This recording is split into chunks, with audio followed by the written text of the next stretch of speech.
అతని dark shade గురించి తెలుసుకుందాం. యేసు ప్రభువును ఇస్కరియోతు యూదా శత్రువులకు అప్పగించాడు. అప్పుడు యేసు ప్రభు వారు చేసిన ప్రార్థనను యోహాను తన స్వార్థలో ఏమని రాశారో తెలుసా? యోహాను స్వార్థ 17:12. నేను వారి వద్ద ఉండగా నీవు నాకు అనుగ్రహించిన వారిని నీ నామమందు కాపాడితిని, నేను వారిని భద్రపరిచితిని గనుక లేఖనము నెరవేరునట్లు నాశనపుత్రుడు తప్ప వారిలో మరి ఎవడు నశింపలేదు అని. యేసుక్రీస్తు వారు ఆ సమయంలో చేసిన ప్రార్థన ఇది యోహాను సువార్తలో పొందుపరిచారు. లేఖనములు నెరవేరునట్లు నాశనపుత్రుడు తప్ప వారిలో ఎవరూ కూడా నశింపలేదు అని ఆయన ప్రార్థన చేశారు. యూదా ఇస్కరియోతు చాలా దురదృష్టవంతుడైన శిష్యుడు. ఇంతకన్నా నీచుడు హేయమైన వాడు లేడు. యూదా గోత్రములన్నిటిలోనూ అమూల్యమైన ముత్యమైన ప్రభువును ఒక ముద్దుతో పీకి పారేశాడు. అంటే ఒక ముద్దుతో ప్రభువును అప్పగించాడు. ఈ విధంగా రచయితలు రాశారు. అది ముద్దు బొస అని కూడా భావించవచ్చు. యోధా బ్రతుకు చీకటి బ్రతుకు. అతడు మరణించిన విధానమే దానికి తార్కాణం. తన జీవిత లక్షణాలను బట్టి ఇతడు ఒక మోసకారిగా నిలిచిపోయాడు. ప్రభువారు యోధాను గురించి ఒక మాట అంటారు, ఇతడు జన్మించకుండా ఉంటే ఇతనికి మంచిగా ఉండేది అన్నారు. చూడండి ఎంత భయంకరమైన మాట ఇది. ఇతడు జన్మించకుండా ఉండాల్సిందని ఆయనే అంటున్నారు. యోహాను సువార్త 6:70 ప్రకారం యేసుక్రీస్తు వారు అంటారు, నేను మిమ్మును 12 మందిని ఏర్పరచుకోలేదా? మీలో ఒకడు సాతాను అని వారితో అంటాడు. చూడండి 12 మందిని నేను ఏర్పరచుకున్నా మీలో ఒక సాతాను ఉన్నాడు అని ఆ వాక్యం ప్రకారం మాట్లాడుతున్నారు. అంతేకాదు మనుష్య కుమారుడు గురించి వ్రాయబడిన ప్రకారం ఆయన పోవుచున్నాడు, కానీ ఎవని చేత మనుష్య కుమారుడు అప్పగించబడుతున్నాడో ఆ మనుషునికి శ్రమ, ఆ మనుష్యుడు పుట్టి ఉండని ఎడల వానికి మేలు అని చెప్పాడు మత్తయి సువార్త 26:24. చూడండి ఎంత భయంకరమైన మాటలు ఇక్కడ మనం చూస్తున్నామో ఇస్కరియోతు యూదా గురించి. ఇతడు కేరియోతుకు చెందినవాడు. అందుకనే ఇస్కరియోతులో కేరియోతుకు చెందినవాడు అని అర్థం ఆ పేరులో. అంతేగాని అతని పేరు యూదా, అతను కేరియోతుకు చెందినటువంటి వాడు కాబట్టి యూదా ఇస్కరియోతు అంటారు. కేరియోతు అనే గ్రామము హెబ్రోనుకు దగ్గరగా ఉంటుంది. ఇతడు గలలీయుడు కాదు. మిగిలిన 11 మంది గలలీయులే, కానీ ఇతడు మాత్రం కెరియోతుకు చెందినవాడు. ఇతడు యూదుడు. ఇతని తండ్రి పేరు సీమోను. యోహాను సువార్త 13:2 తండ్రి పేరు ప్రస్తావించబడింది. సీమోనుకు పుట్టినటువంటి వాడే ఇస్కరియోతు యూదా. యూదా అనేటువంటి పేరు ఆ యొక్క గలిలియా ప్రాంతంలో కానీ యూదా దేశంలో కానీ కామన్ కాబట్టి ఎక్కువ మందికి తరచుగా ఉండేది అని యూదాకు బదులుగా జూడస్ అని ప్రాచుర్యంలోకి వచ్చింది ఈయనకి. యూదా పేరు వారి గోత్రానికి ఇవ్వబడింది. ఆ గోత్రపు వారంతా కూడా యూదాగా పిలువబడతారు. ఎక్కువగా యూదా పేరే పెడతారు. సాధారణంగా మేకలను చంపి మాంసము అమ్మేవారి ఇంట్లో డేగలను ఆకర్షించడానికి ఒక మేకను ప్రత్యేకించి చంపుతారు. అట్రాక్షన్ కోసం ఒక మేకని వేలాడదీస్తారు కదా, అలాగా ఒక మేకను ప్రత్యేకంగా ఆకర్షించడానికి చంపుతారు. ఆ మేకనే యూదా మేక అంటారు ఆ ప్రాంతాలలో. అలాగే చాలా ఆకర్షణీయమైనటువంటి ఒక మొక్క ఉంటుంది. తూర్పు ప్రాంతంలో ఒక మొక్క పెరుగుతుంది. దాని రుచి చాలా చేదుగా ఉంటుంది. ఈ మొక్కను కూడా యూదా వృక్షం అంటారు. ఆకర్షణీయంగా ఉంటుంది, చాలా అందంగా ఉంటుంది, కానీ చాలా చేదుగా ఉంటుంది. యూదా వృక్షం అని పిలుస్తారు ఆ ప్రాంతాల్లో. అంటే చూడండి ప్రతిదీ కూడా ఆకర్షించటానికో లేదా చెడు ఉద్దేశానికో ఈయన వాడతారు. అంత చెడ్డగా పేరు తెచ్చుకున్నటువంటి యూదా చివరకు మిగిలిన శిష్యులతో నమ్మకంగా జీవించాడు. శిష్యులందరితోనూ కూడా నమ్మకంగానే చక్కగానే జీవించాడు. కాబట్టే అపోస్తుల సంఘానికి కోశాధిపతిగా ఎన్నుకున్నారు.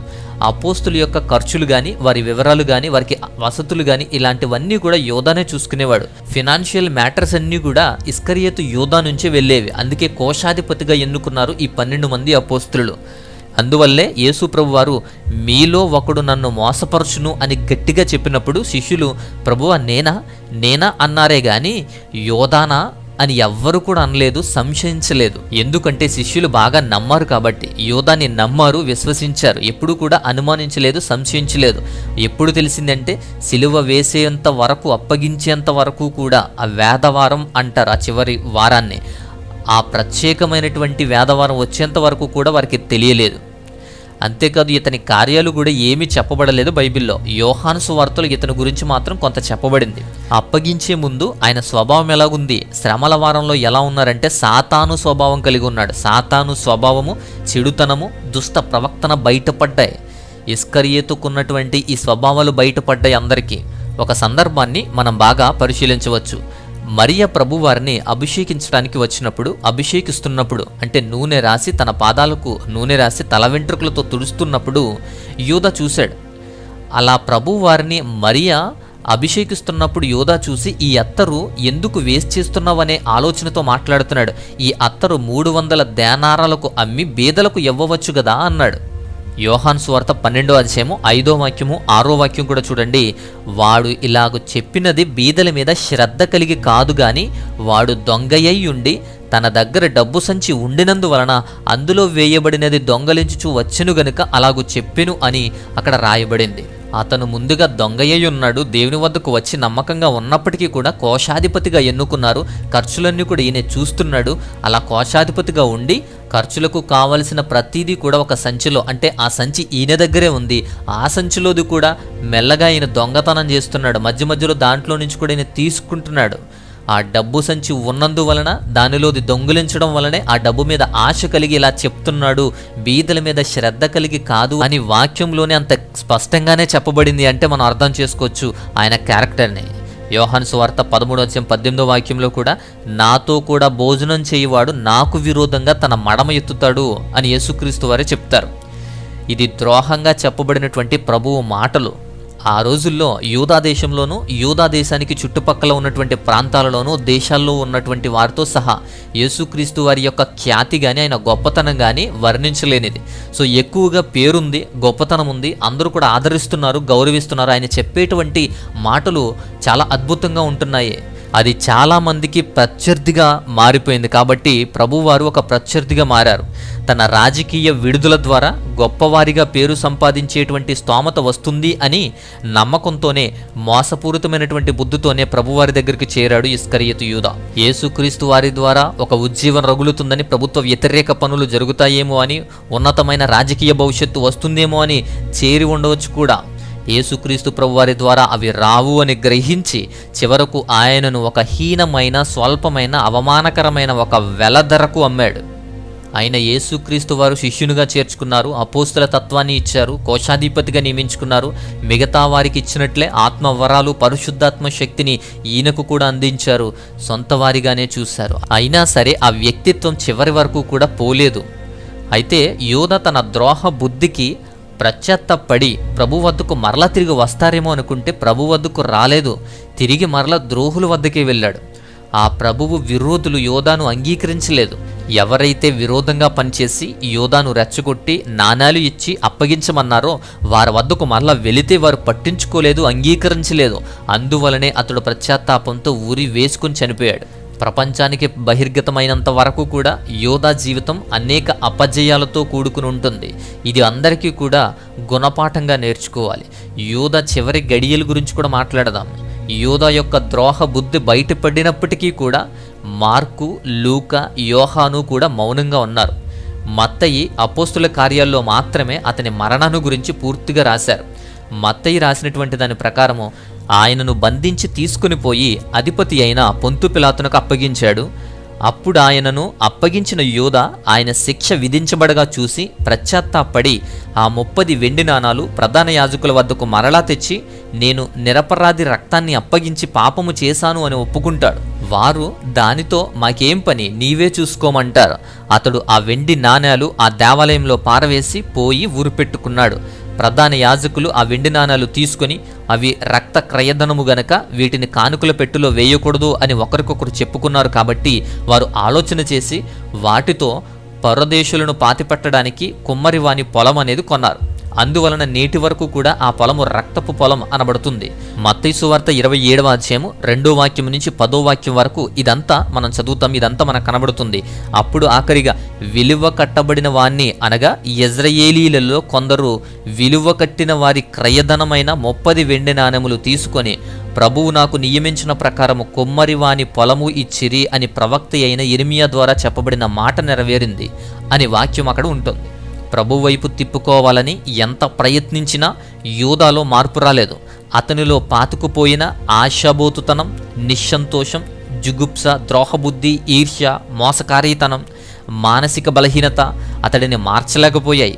మేడగదిలో పరిశుద్ధ సంస్కారంలో పాలు పుచ్చుకునే సమయంలో ప్రభువారులా చెప్తున్నారు, వాడు ఆ మొక్క పుచ్చుకొనగానే వానిలోకి సాతాను ప్రవేశించింది అని వ్రాయబడుతుంది.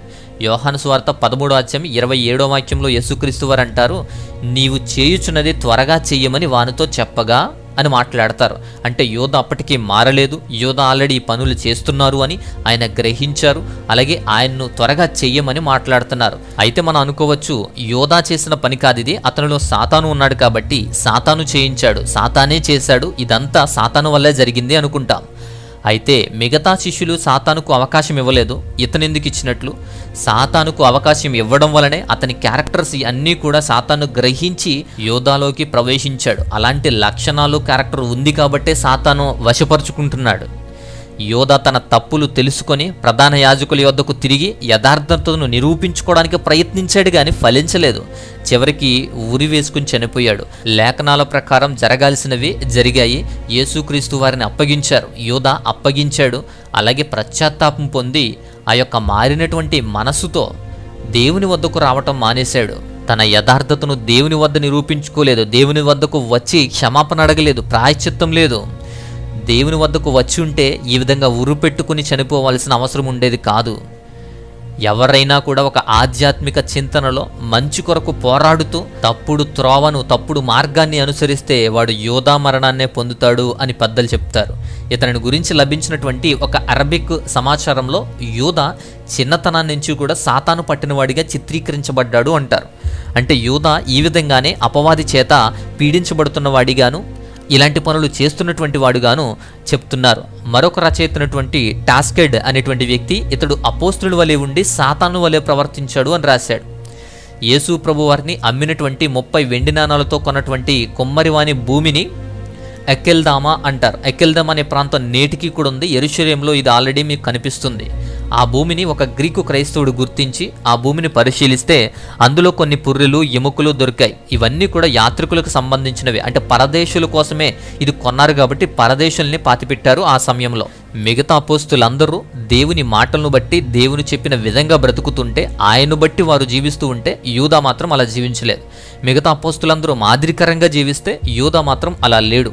మిగతా వారందరూ యేసుక్రీస్తు వారిని ప్రకటించి హతసాక్షులుగా మరణిస్తే యూదా మాత్రం ఊరు పెట్టుకుని చనిపోయాడు. మిగతా అపోస్తులు దేవుని కార్యాల కోసం, ఆత్మశక్తి కోసం ప్రాధేయపడుతుంటే యూదా మాత్రం తన డబ్బు సంచితోనే ప్రాధేయపడుతున్నాడు. పేతురు లాంటి భక్తులు కూడా అప్పగించేటప్పుడు చెదిరిపోయారు, బెదిరిపోయారు, కానీ మరలా తిరిగి వచ్చారు, దేవుణ్ణి పట్టుకుని ప్రకటించారు. కానీ యూదా మరలా దేవుని వద్దకు రాలేదు. మిగతా అపోస్తులు ఆత్మీయ శక్తి పొందుకొని పరిశుద్ధాత్మతో నింపబడితే యూదాలో సాతాను ప్రవేశించింది. చివరకు తప్పు తెలుసుకున్నాడు, మారాడు, పశ్చాత్తాపం పొందాడు, తన యథార్థతను నిరూపించుకోవడానికి ప్రయత్నించాడు, కానీ ఉరి పెట్టుకుని చనిపోయాడు. అలా కాకుండా యేసుక్రీస్తు వారి పాదాల వద్దకు వచ్చి ఉంటే, ఆ క్షమాపణను ఆయన్ను అడిగి ఉంటే ఈ జీవితం, ఈ చరిత్ర వేరేలా ఉండేది.